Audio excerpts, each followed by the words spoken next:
延平国中准备会考的学生，由校长杨丽君带队，连同校友会理事长吴宗林博士、代工理长吴坤福、资分系主委杨木全等，共同向新民祈愿，庇佑所有考生考试顺利，金榜题名。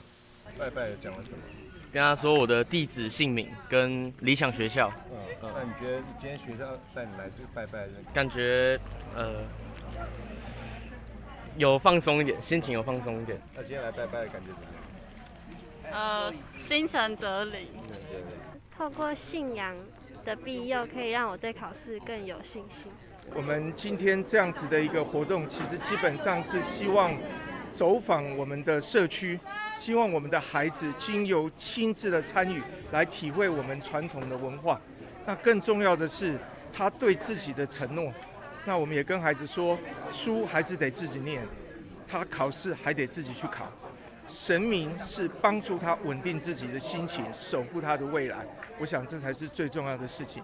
农历4月3日是文殊菩萨圣诞，资分系对来举办一系列祝寿活动。伫圣诞隔天，国历5月11日上午6点40，嘛会伫境内举办健走活动，用健康快乐方式来庆祝新年生。伫5月11日在时上午建造文殊菩萨咱关圣不足为要庇佑咱大家里面身体健康会当大家万事如意来参加这个建造得到真侪好处，讲身体健康以外，家庭美满互咱地方更加更繁荣地方更加更发展所以欢迎咱全部所有善男信女，咱所有里内里民会当来参与。资分系健走祈福活动，庙方更大声准备了面巾、矿泉水、面包，要来送予报名信众。